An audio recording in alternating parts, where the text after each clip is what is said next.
नमस्कार, प्रखर राजपूत को देख रहे हैं आप। आज तारीख है 18 जुलाई साल 2026 और इजराइल, फिलिस्तीन, लेबनान, पाकिस्तान, भारत समेत पूरी दुनिया की खबरों के साथ एक बार फिर से आपके सामने हाजिर हुआ हूं। दोस्तों, इस वीडियो में आपको बताएंगे कि जैसे ही आप लोग सो रहे थे और रात धीरे धीरे चढ़ रही थी, इसी दौरान अमेरिका ने एक बार फिर से ईरान के ऊपर हमला किया है।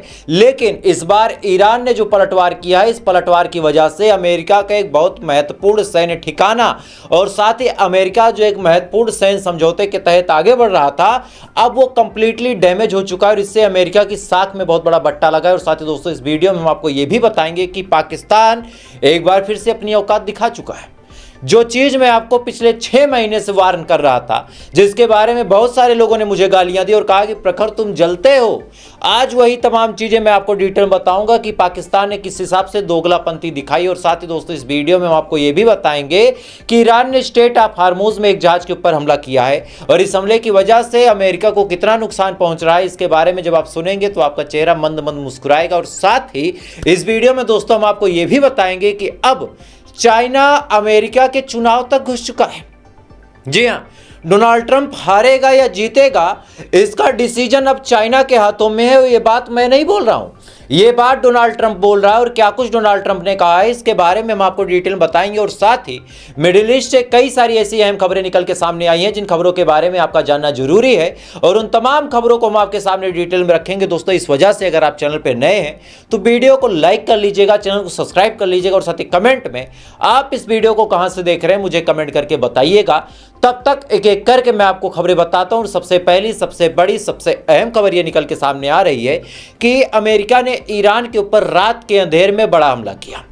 अब जाहिर सी बात है, 7 बजे सुबह आप ये वीडियो देख रहे हैं, तो मैंने पहले भी बताया कि ये वीडियो मैं 3 बजे, 3:30 बजे शूट कर लेता हूं, क्योंकि शूट होने के बाद एडिटिंग होने में टाइम लगता है। अच्छा, उसके बाद जो वीडियोस उसमें लगाए जाते हैं, उन वीडियो को एक बार वेरीफाई करना होता है कि भाई जो वीडियो मैं आपको दिखा रहा हूं वो वीडियो सही है या गलत है। ऐसे हाल में 3 बजे तक की पूरी अपडेट मैं आपको बताऊं तो 3 बजे से पहले ये रिपोर्ट निकल के सामने आई है कि अमेरिका ने ईरान के ऊपर बड़ा हमला किया है। इस हमले में ईरान के महत्वपूर्ण ठिकानों को नुकसान पहुंचाया गया। हालांकि अभी तक या फिर किसी भी न्यूज चैनल पे इसका कोई सटीक और वैलिड वीडियो निकल के सामने नहीं आया, इस वजह से अभी मैं आपको वीडियो नहीं दिखा सकता। लेकिन 10 से 12 घंटे बाद जब खबरें कंफर्म हो जाएंगी और वीडियो में कंफर्म कर लूंगा, तो उसके बाद अगली वीडियो में उन तमाम वीडियोस को मैं आपको दिखाऊंगा कि ईरान में कहां कहां कितना डैमेज हुआ है। बहरहाल, इनिशियल रिपोर्ट ये निकल के सामने आई है कि ईरान के ऊपर जो हमला हुआ है, इसमें कई सारे महत्वपूर्ण ठिकानों के डैमेज होने की खबर है। कल भी ईरान के ऊपर जो हमला हुआ था, उसमें 5 से ज्यादा ब्रिजेस को नुकसान पहुंचाया गया था, अलग अलग ठिकानों को टारगेट किया गया था। 7-8 के करीब लोग ऐसे थे जो बुरी तरीके से घायल हुए थे, 5-6 ऐसे थे जो मारे भी गए थे और ईरान को यह तगड़ा नुकसान हुआ था। बहरहाल, इधर फिर अमेरिका ने ईरान के ऊपर आज भी हमला किया। इसकी कोई वीडियोस निकल के सामने नहीं आए, लेकिन ईरान कहां खामोश रहने वाला है। ईरान ने फौरन ही पलटवार किया और अमेरिका के एक ऐसी दुखती रग पे वार किया है कि अमेरिका बहुत बुरी तरीके से घिर गया। दरअसल ईरान ने इस बार इराक के ऊपर हमला किया। अब इराक के ऊपर हमला किया तो इसमें कौन सी बड़ी बात है, आपके जहन में सवाल आ सकता है, तो इसके बारे में आपको थोड़ा सा डिटेल बता देता हूं। इराक का जो प्राइम मिनिस्टर है वो इस समय अमेरिका के दौरे पे गया है। दौरे पे जाने के दौरान इराक के प्राइम मिनिस्टर के सामने डोनाल्ड ट्रंप ने ऐलान किया है कि सितंबर महीने तक इराक के अंदर हमारे जो आर्मी बेसेस हैं वो हम खाली कर देंगे और हमारे जितने सैनिक हैं वो वापस आ जाएंगे। पहली चीज। दूसरी बड़ी चीज ये है कि इराक और अमेरिका के बीच अब कई सारी फील्डों में कॉपरेशन होगा। जैसे तेल इराक अब अमेरिका को बेचेगा, जो सेंक्शंस वगैरह लगे हैं उसको हटाया जाएगा और तमाम तरह की वो चीजें होंगी जिससे इराक को जबरदस्त फायदा होता और ईरान को नुकसान होता।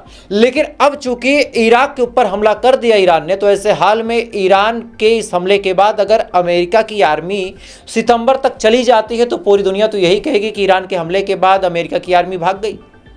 और साथ ही इराक को भी एक डायरेक्ट मैसेज चला गया कि आप भले ही पूरी दुनिया के आगे अमेरिका के बड़े सगे बन जाएं, लेकिन जब हम ठोकने पे आएंगे तो आप अगर हमसे दोस्ती नहीं रखेंगे तो आपका क्या अंजाम होगा। बहरहाल, कई सारे मल्टीपल वीडियोस इराक के अंदर से निकल के सामने आए हैं। मैं चाहूंगा कि उन वीडियोस को देखें आप।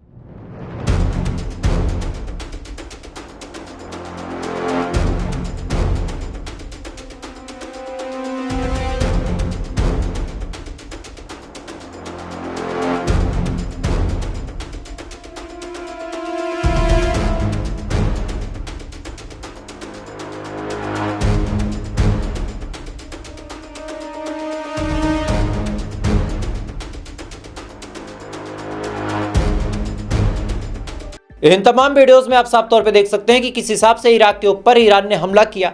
अब जाहिर सी बात है, हमला हुआ है तो एक्सप्लोजन और कैजुअलिटी कितनी होगी उसके भी कुछ वीडियोस निकल के सामने आए हैं। मैं चाहूंगा कि उन वीडियो को भी एक बार में आप देख लें।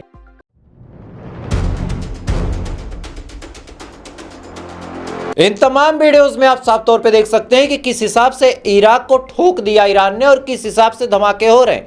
बहरहाल अभी मैं गारंटी के साथ आपके सामने ये बात रखना चाहता हूं कि 24 से 48 घंटे बाद इराक की तरफ से बयान निकल के सामने आएगा कि ईरान ने हमारे ऊपर इतनी मिसाइल और इतने ड्रोन से हमले किए, लेकिन इन तमाम हमलों को हमने कैंसल आउट कर दिया, यानी नेज़े नाबूद कर दिया।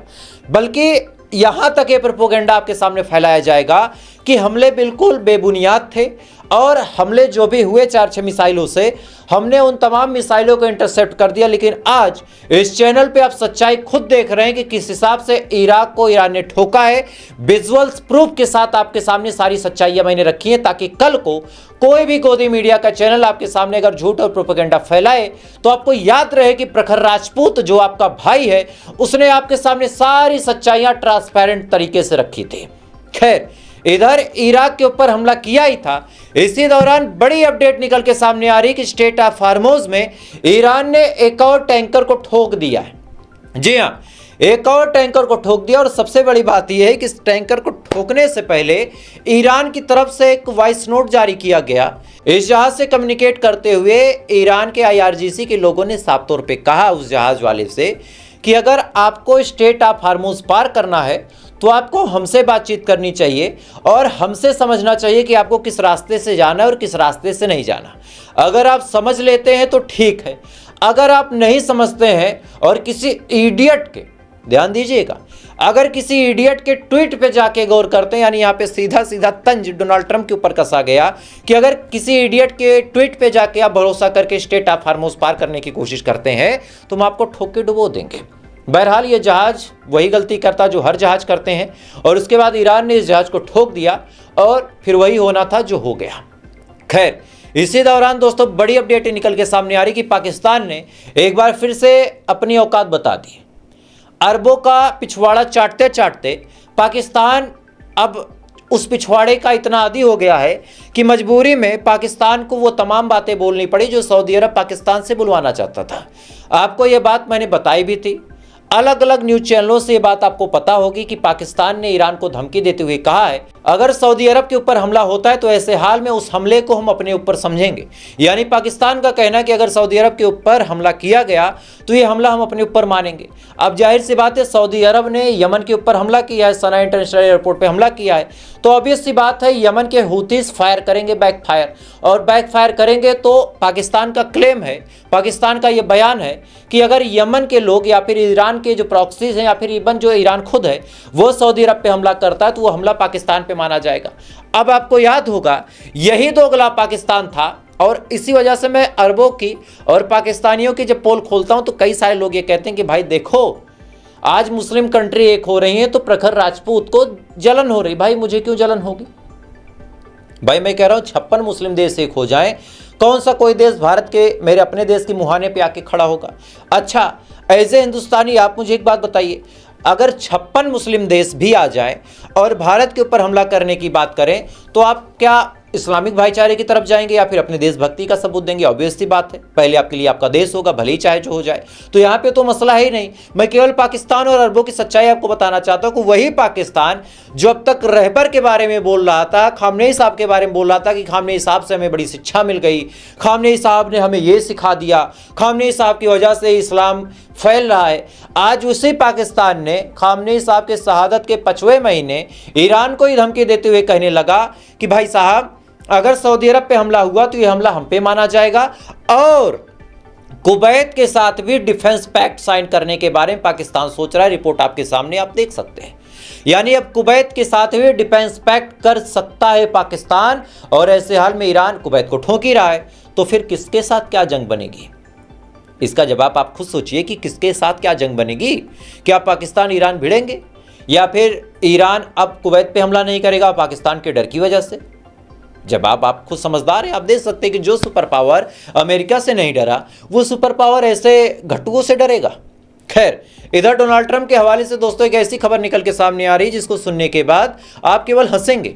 डोनाल्ड ट्रंप ने बयान जारी किया कि साल 2020 में जब मैं चुनाव हारा था, आपको पता होगा कि एक बार डोनाल्ड ट्रंप चुनाव हार चुका है, तब उसके बारे में डोनाल्ड ट्रंप का बयान यह है कि मुझे चुनाव हराने के लिए चाइना ने 22 लाख वोटरों की वोटिंग लिस्ट को हैक किया था और उन्हें मैनिपुलेट किया था।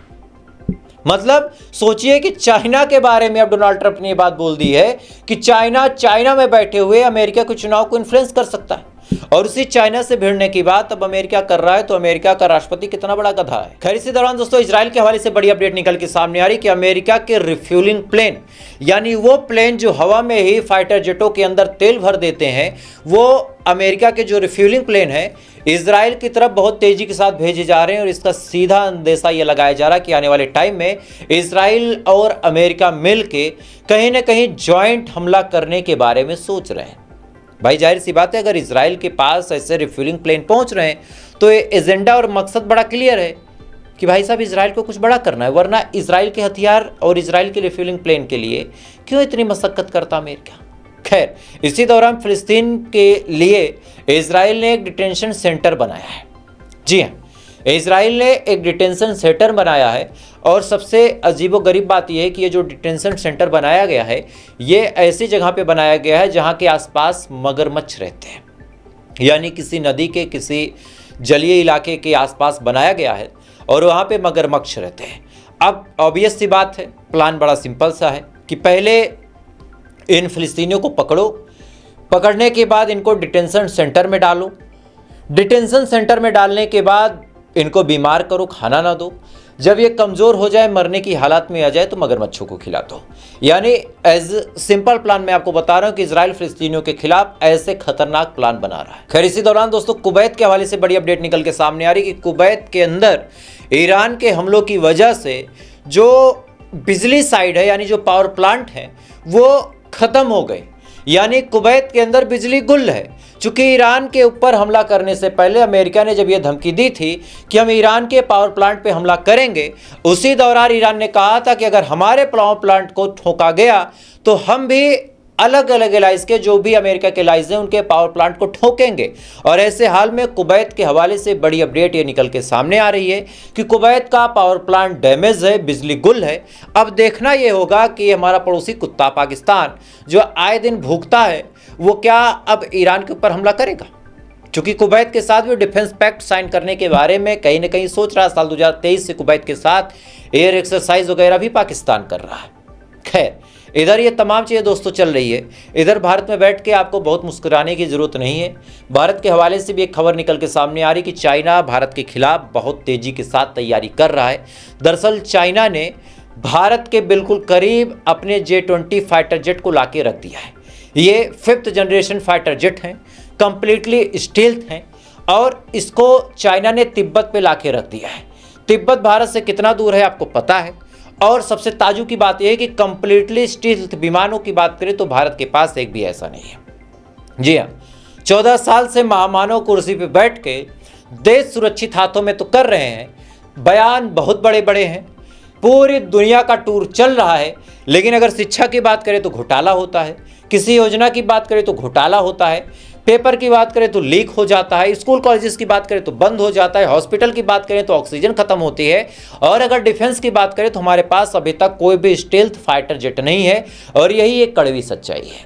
खैर, ये चाइना का जो थ्रेट है भारत के लिए बहुत बड़ा है। कायदे से हमको आपको इस खबर को बड़ी गंभीरता से लेना चाहिए, चूँकि अगर ऐसी चीज़ों को हम गंभीरता से नहीं लेते तो इसका एग्जाम्पल ऐसे आप समझिए कि एक टाइम में फ़िलिस्तीन ने भी चीज़ों को गंभीरता से नहीं लिया था। जब इजराइल F-35 F-15 F-16 खरीद रहा था, फ़िलिस्तीन वाले मज़े में थे कि भाई साहब हमें क्या होगा। आज उसका रिजल्ट फ़िलिस्तीन के ऊपर ऐसा गुजरा कि फ़िलिस्तीन ख़त्म हो गया। जब लेबनान बॉर्डर पे इजराइल कब्जा करने का सोच रहा था, उस दौरान लेबनान की हुकूमत ने भी यही सोचा था कि भाई साहब क्या ही हो जाएगा। आज उसका रिजल्ट क्या है कि लेबनान के आए दिन ऊपर इजराइल हमला करता है। ईरान टाइम रहते समझ गया, ईरान ने अपने डिफेंस में और अपने ड्रोन में काम किया। आज अमेरिका को उसने पानी पिला दिया। तो अगर आप अपनी ताकत पे काम नहीं करते तो आने वाले टाइम में ये चीज़ें तो आपके साथ होनी है, जो चीज़ें मैं आपको बता रहा हूँ। तो इस वजह से एज ए इंडियन आपको सावधान रहने की जरूरत है। भले ही गोदी मीडिया आपको भड़काए, अलग अलग खबरें दिखाए, कहीं जंगल में 7 रंग का बाघ दिखा दे, कहीं नारियल उड़ा दे, कहीं कोई पर्चा बना दे, उन तमाम चीज़ों के चक्कर में नहीं पड़ना है। क्योंकि असली खतरा क्या होता है, ईरान के लोगों से आप पूछो, गाज़ा के लोगों से आप पूछो, लेबनान के लोगों से आप पूछो, कुवैत के लोगों से आप पूछो, बहरीन के लोगों से आप पूछो, दुबई में रहने वालों से पूछो, जॉर्डन में रहने वाले से पूछो, इराक में रहने वालों से पूछो कि मिसाइल जब आती है तो कैसा लगता है। खैर, तो फिलहाल दोस्तों अभी के लिए बस इतना ही। बाकी थोड़ी देर बाद आपसे फिर मुलाकात होगी ऐसी किसी खबर के साथ। तब तक आप अच्छे रहें, खुश रहें, अपना ख्याल रखें, अपने देश का ख्याल रखें। जय हिंद, ऊपर वाला आपकी हिफाज़त करें।